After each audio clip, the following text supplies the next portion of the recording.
cả Liverpool vào ngày mai. Tuy nhiên hôm nay thì những ai có vé có thể được vào để xem các câu lạc bộ, hai câu lạc bộ tập. Lịch thì chắc là trông thấy nó không lạc quan lắm, sao thấy mặt buồn lắm anh ạ. Vâng. Dê, cầm quay phim chụp ảnh. Trước khi mà đi vào sân vận động thì mình sẽ đi qua một cái dãy chợ trông nó hơi bị giống chợ tạm một tí. Ở đây nó sẽ có đồ ăn theo kiểu street food của Thái.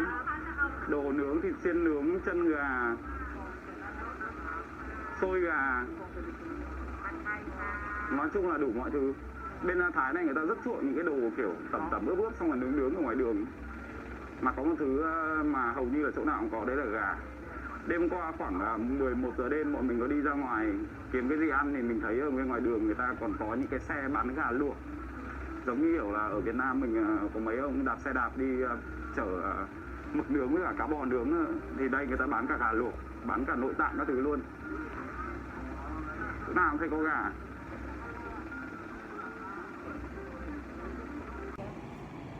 Này ai cũng làm. Xong mình lóc ai này ai đâu coi bài đó nữa là không làm. Bình Định mình nhiều người nổi tiếng trên TikTok lắm á.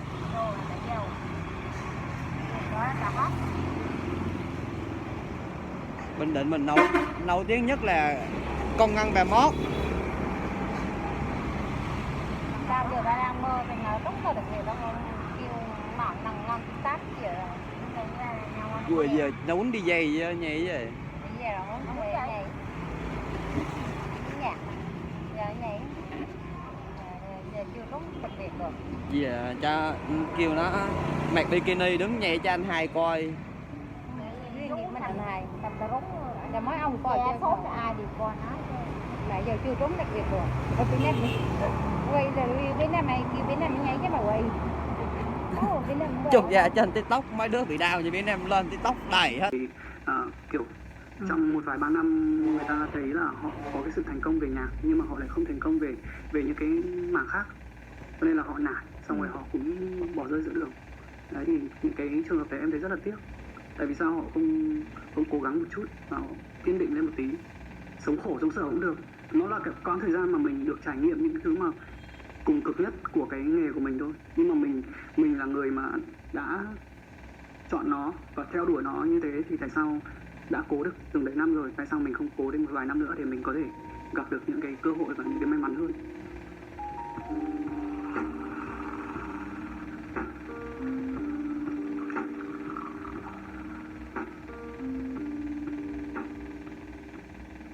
Thế là cái lần tiếp theo chuyển vào Sài Gòn thì nó là cái tâm thế trước khi đi em thì em có sợ là sẽ không trụ lại nữa không? Hay lúc đấy cái tâm thế nó khác? Có. Lúc nào em sợ. Em là một đưa cho mình để mình đầu tư. Đấy, nhưng mà lúc đấy là mình chỉ mới đảm bảo được cho mọi người là âm nhạc mình ok thôi. Còn các thứ kia thì mình không có. Cho nên là mình phải chấp nhận là mình kiếm từ những cái khác để mình có chi phí để mình trang trải những thứ cho đam mê của mình. Cái đấy cũng là một cái thú vị. Tôi không biết bởi mà vì ở đây nếu vô mà nó bị dính với bản người bên quyền ngoài không? khán giả chứ chắc đã biết cái điều này. Chắc không biết sao đâu là em. người ta cứ hay nghĩ rằng là một nghệ sĩ thì cái đỉnh cao nhất chỉ là có bài hit thôi. Thế nhưng mà hóa ra là phía sau một cái đỉnh, một cái bài hit thì nó còn có nhiều thứ nữa.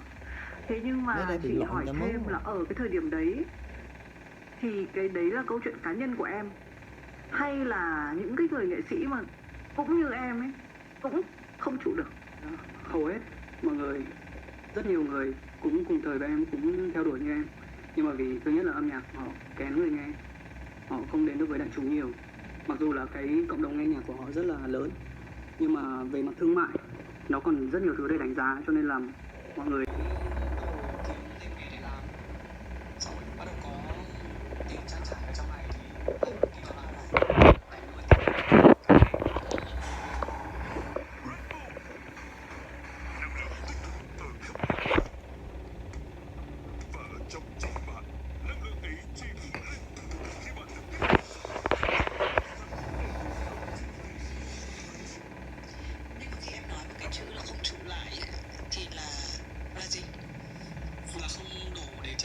coi podcast Việt Cetera của Chất Tati với chị Thùy Minh nha em.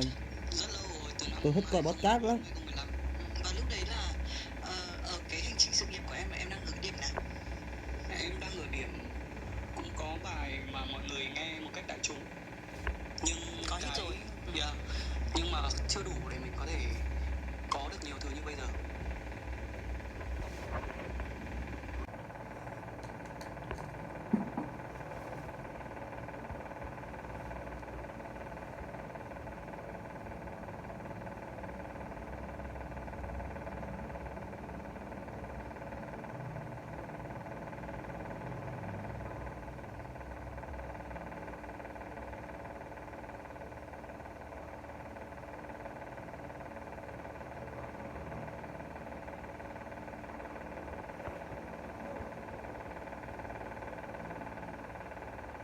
Sư, chỉ cần cho tôi làm minh chủ thì tốn bao nhiêu tiền cũng được cả. Muốn làm minh chủ thì phải bỏ ra rất nhiều. Có mà, tôi nạp mấy triệu rồi đó. Ý của đại sư là tôi nạp chưa đủ tiền sao? Ngu ngốc. Tam quốc chí chiến lược không phải là nạp rồi thì sẽ mạnh hơn đâu.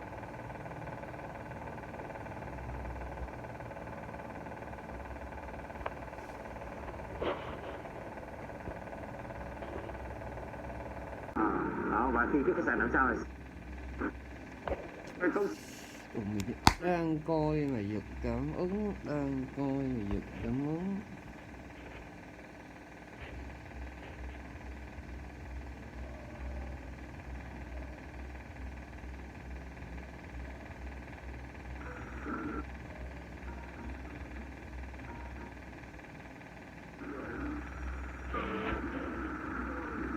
Dê, lại lên xe đi.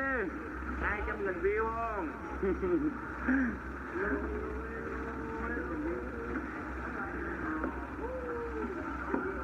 Bây giờ sẽ là đi ăn tối trước, sau đấy là mới được đi xem các cầu thủ Liverpool tập luyện.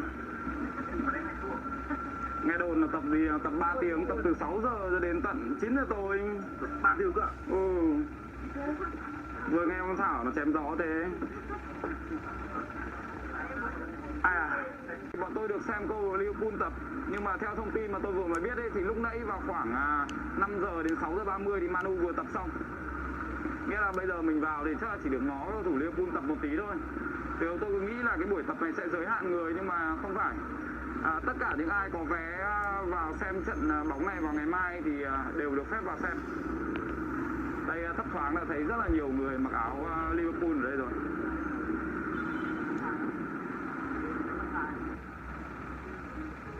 May là còn đảo lịch thì bây giờ mới đến sân kịp đấy chứ. Lúc nãy quả lịch cũ là đi ăn xong rồi mới ra sân thì chắc là đến khi người ta tập xong, tắm xong, thơm phức mẹ rồi thì mình mới ra sân. Ở bên Thái Lan này thì fan Liver đông hơn rất nhiều so với fan MU. Giờ này thì fan MU vừa mới tập xong hay chắc là đây là các bạn fan MU, các bạn đang đi về. Vào hang nhầm về nhưng về hang đó. Người lúc nào cũng sợ tất cả mọi vấn đề trong cuộc sống. Nghĩa là không phải mình sợ đối mặt, mà mình lo ấy, kiểu mình cầu toàn quá với những gì mà mình làm. Cho nên mình kiểu cứ nghĩ là lần trước mình đã như thế rồi. Đấy thì lần này mình khi mà gặp nó mình sẽ phải đối mặt nó với nó như một cách như thế nào. Thì đấy là cái mà mình phải đặt ra. Tại vì mình không thể nào mà cái quãng thời gian tuổi trẻ của mình nó chỉ có từng đấy thôi. Mình không thể nào mà mình bỏ hết tất cả, mình vào mình làm lại một thứ mà trước đây mình đã từng vấp ngã rồi. Đấy, cho nên là mình luôn luôn quẩn quanh trong đầu em là những cái câu hỏi như thế là mình sẽ vượt qua nó như thế nào nếu mà lặp lại cái bước đi như thế. Đấy thì từ lúc gặp chị ấy là lúc đấy là em đang kiểu đúng kiểu một thân một mình luôn. Thì vào trong này chưa có ekip như chị vừa thấy đâu, chưa có một ai kiểu bên cạnh cả. Đấy, còn bây giờ thì cũng có một vài người gọi là chuyên nghiệp hơn một chút. Ba mình bịa cái hồi giấy về.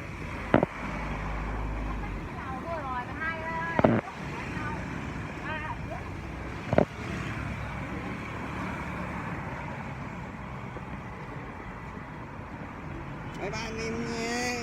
Cậu nó còn bé clip nữa mới xong luôn.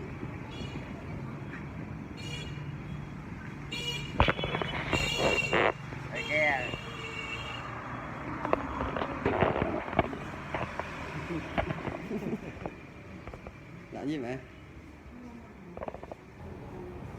Mua cái gì? Này cả bán đó bánh bèo. Không. Tôi chở thôi đi cho rồi đúng không? Đấy, bùng nước đầy ra. Thấy kìa. để con quay, con đi dạo xuống đó, anh Nam cũng đang quay, tôi quay anh Nam quay lại con luôn.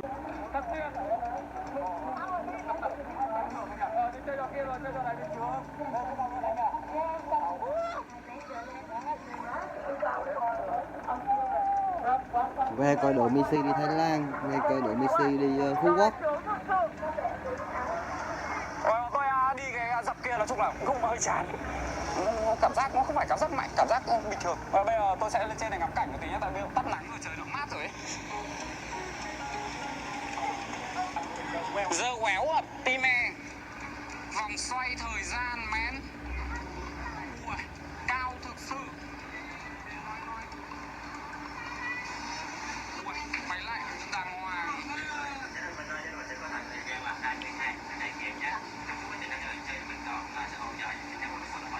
Ok, cảm ơn em.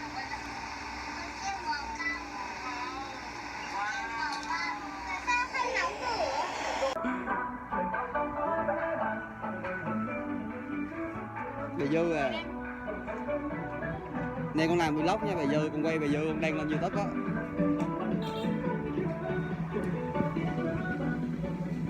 Tục bác chết anh cu về rồi bỏ chạy.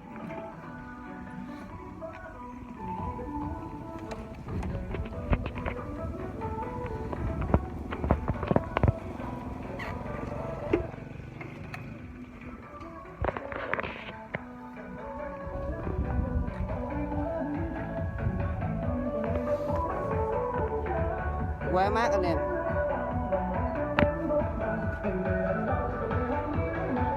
Đâu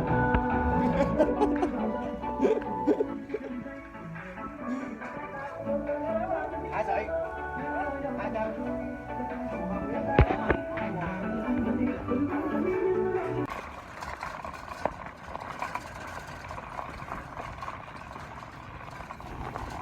Trời, đi đường lại giờ luôn, lắp xe thì tại giờ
khóa kính của điện thoại sắt vô tay luôn nè.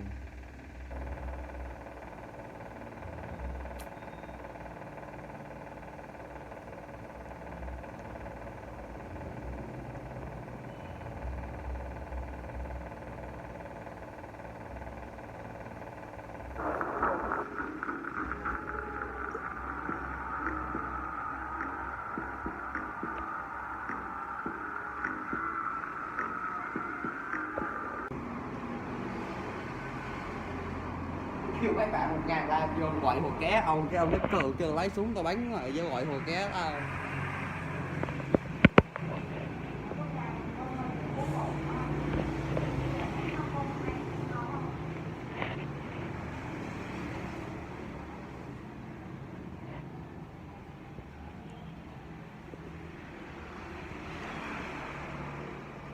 Ngang quá anh em, độ nghe nóng quá. Nước nắng đúng không? Để con tắm cũng vậy chứ, ra tắm cha mát mà ai ngờ ra tắm nước nóng luôn à.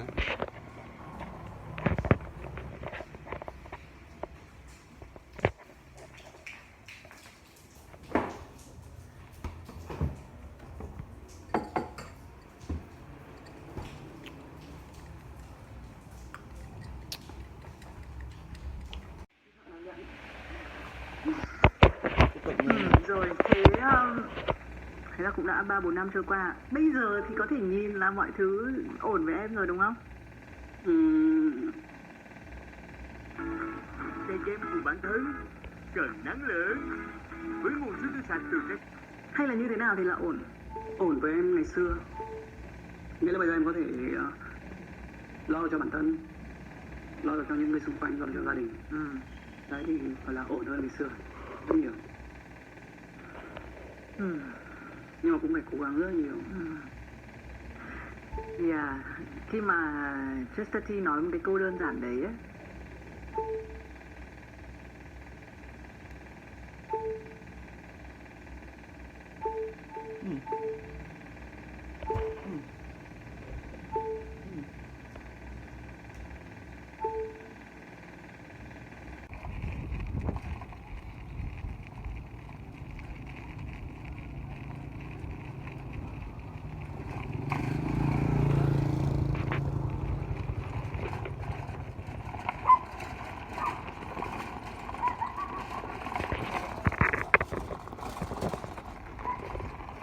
Mát anh em.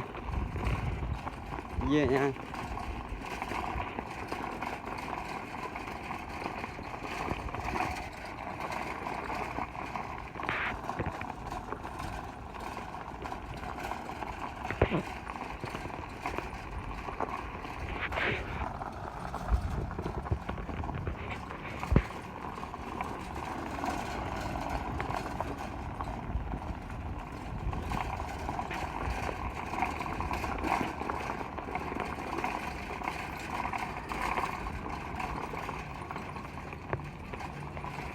Như bây giờ mà ví dụ như Đường Ngô giúp đỡ hay Trần Văn Ơn mà mẹ không biết đúng không? Gắn lên điện thoại là nó chỉ tới nhà luôn á chứ.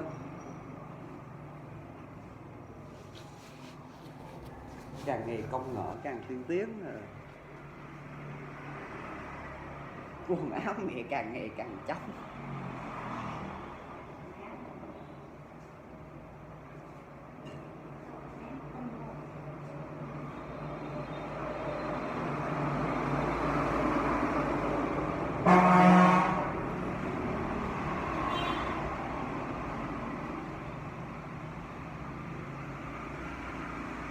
Nãy giờ mà nhà mình có thêm một cái phòng nữa là cha be vô phòng đó, còn ở dưới chỗ cầu thang đây là đờ móc xào đồ treo rồi là đồ bán quần áo lại, làm rồi thì bán quần áo lại được liền.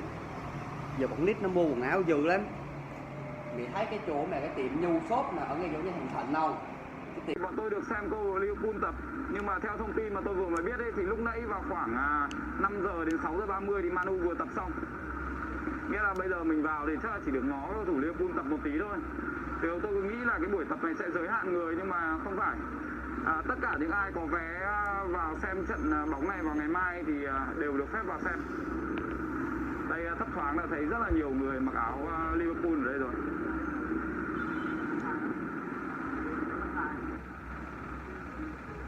May là còn đảo lịch thì bây giờ mới đến sân kịp đấy chứ. Lúc nãy quả lịch cũ là đi ăn xong rồi mới ra sân thì chắc là đến khi người ta tập xong, tắm xong thơm phức mẹ rồi thì mình mới ra sân. Ở bên Thái Lan này thì fan Liver đông hơn rất nhiều so với fan MU. Giờ này thì fan MU vừa mới tập xong, chắc là đây là các bạn fan MU, các bạn đang đi về. Vào hang nhầm về nhưng về hang đúng không?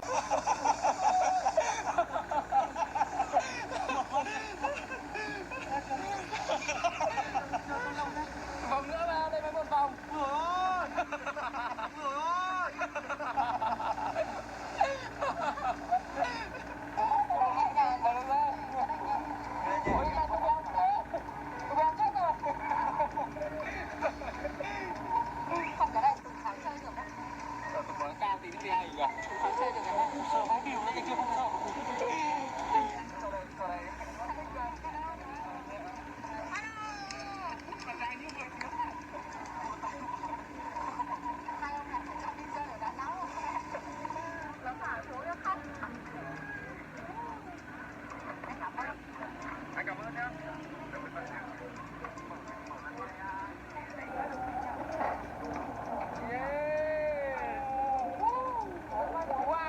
Jerevan của Armenia được hoàn thành vào năm 2005. Công trình này tọa lạc trên khu đất rộng 90.000 m². Đại sứ quán lớn thứ 3 của Mỹ trên thế giới là ở Bắc Kinh, Trung Quốc. Đó là tòa nhà cao 8 tầng nằm trên diện tích đất 46.000 m², có tổng chi phí xây dựng 434 triệu USD. Còn đại sứ quán đắt nhất của Mỹ đã từng xây dựng xong là tòa nhà được xây dựng tại London của Anh với mức chi phí lên tới 1 tỷ đô la. Có thể thấy với mức đầu tư xây dựng lên đến 1,2 tỷ USD, tòa đại sứ mà Mỹ xây dựng tại Việt Nam sẽ trở thành tòa đại sứ quán đắt nhất trên thế giới, lớn hơn tòa nhà ở Anh 200 triệu, hơn 500 triệu so với tòa nhà ở Baghdad và đặc biệt có giá trị gấp 3 lần so với đại sứ quán của Mỹ tại Trung Quốc. Còn nói về diện tích thì tòa đại sứ ở Việt Nam chỉ xếp thứ 4 khi nằm trên diện tích đất 32.000 m². Khu nhà đại sứ quán này sẽ có thiết kế được lấy cảm hứng từ Vịnh Hạ.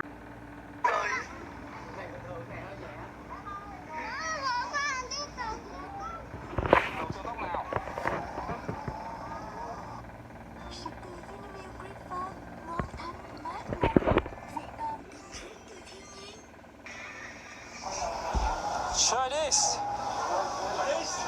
Nào Tùng, đi ra với bà. Không xem, đi vào với bà nhanh.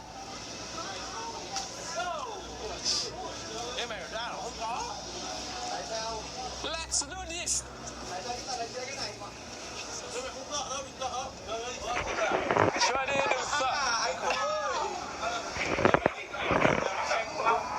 Anh bảo Tùng quay ra là bảo em không ăn đồ.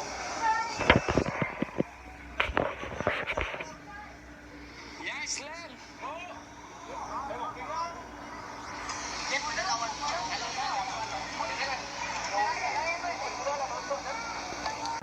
Đó, và khi cái khách sạn đằng sau này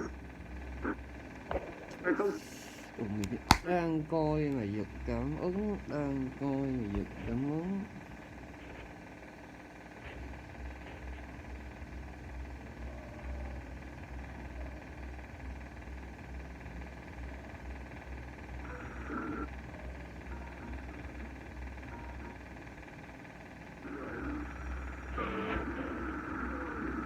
Dê, lại lên xe đi.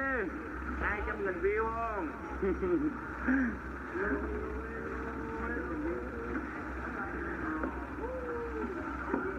Bây giờ sẽ là đi ăn tối trước, sau đấy là mới được đi xem các cầu thủ Liverpool tập luyện.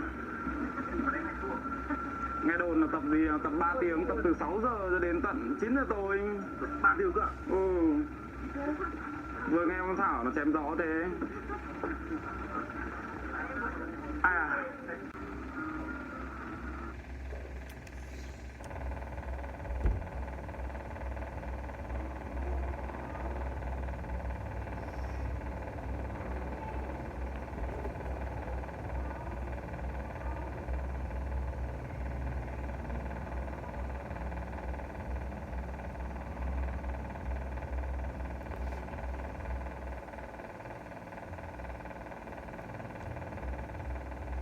Má kính của điện thoại sắt vô tay luôn nè.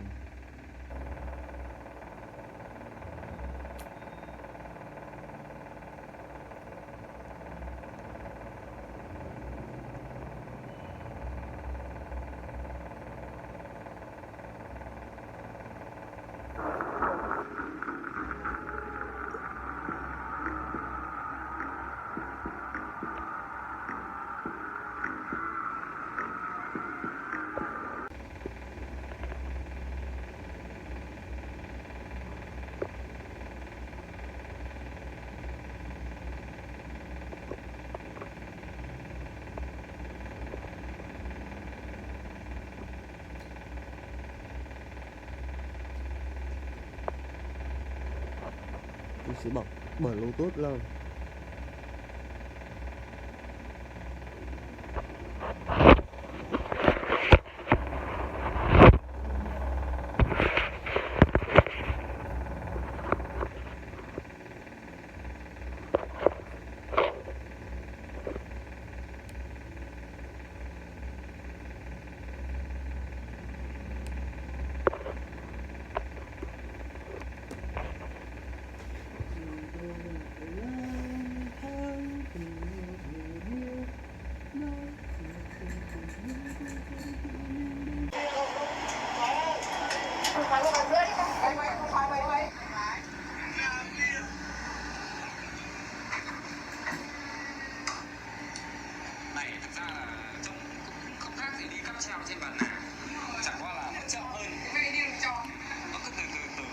chính là đi cáp treo còn sợ. Đâu bọn tôi đi đúng cái giờ này nó là hợp lý, nó vừa mới hết nắng mà lại được còn ngắm hoàng hôn.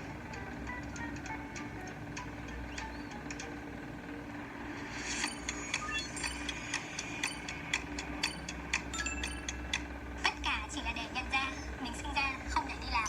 Xin chào mọi người, lại là Linh đây. Dạo gần đây thì rất là hot những cái clip chia sẻ quan điểm cá nhân của một bạn gái tên là Kim My, và mình thấy kiểu mạng xã hội đang kiểu sục sôi về những cái quan điểm của bạn gái này. Nhân cái tập đầu tiên của series podcast mà Linh sắp ra mắt ở trên kênh YouTube thì mình sẽ lấy đây là một cái case study đầu tiên để bọn mình bàn luận, thảo luận và để rút ra những cái bài học.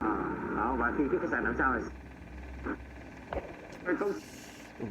Đang coi mà giật cảm ứng, đang coi mà giật cảm ứng.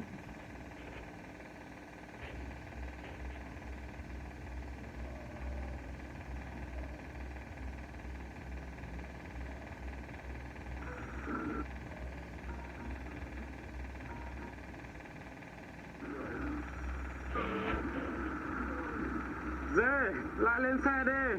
200.000 view không?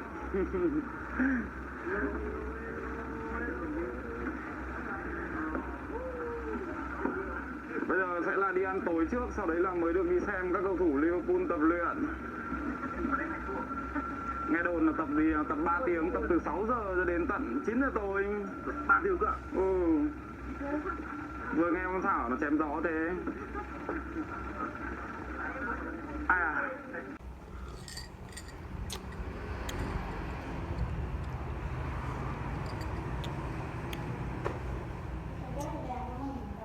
Dạ.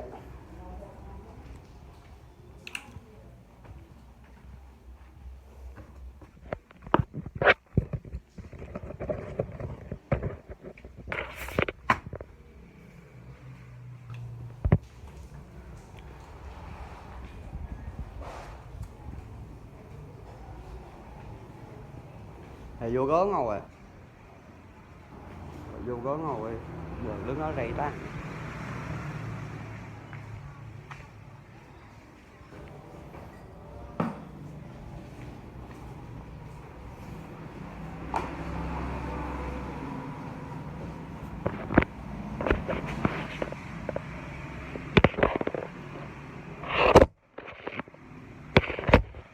Hạ Long.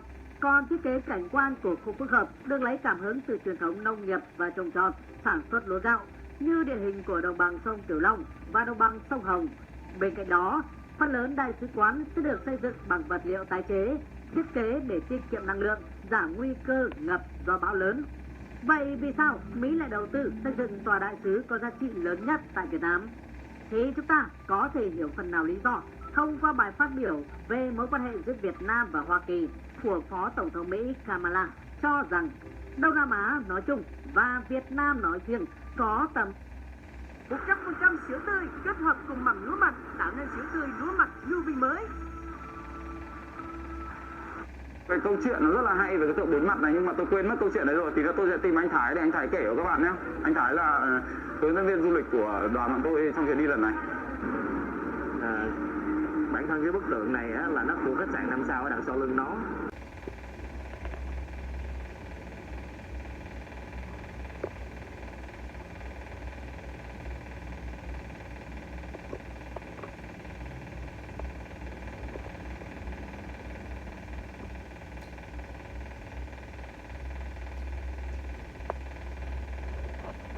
Tôi sẽ bật Bluetooth lên.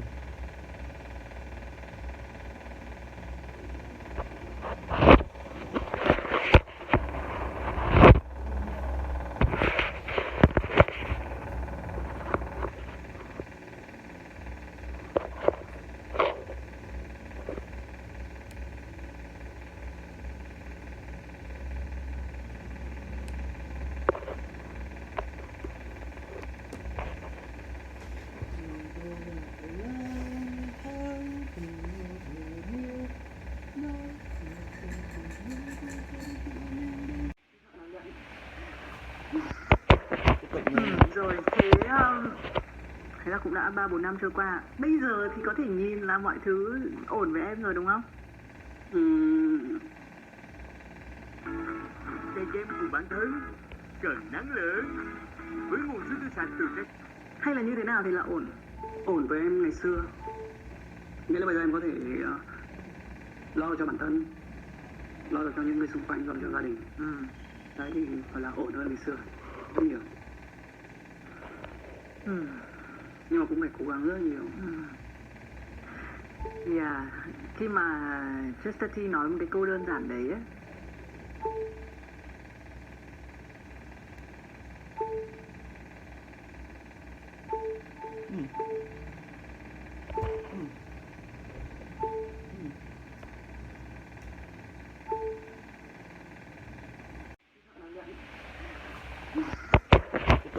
rồi thế là cũng đã 3-4 năm trôi qua. Bây giờ thì có thể nhìn là mọi thứ ổn với em rồi đúng không? Cây game của bản thân cần năng lượng với nguồn sức sạch từ cách. Hay là như thế nào thì là ổn? Ổn với em ngày xưa, nghĩa là bây giờ em có thể lo được cho bản thân, lo được cho những người xung quanh, lo được cho gia đình. Đấy thì phải là ổn hơn ngày xưa rất nhiều. Nhưng mà cũng phải cố gắng rất nhiều. Thì khi mà Chester T nói một cái câu đơn giản đấy ấy,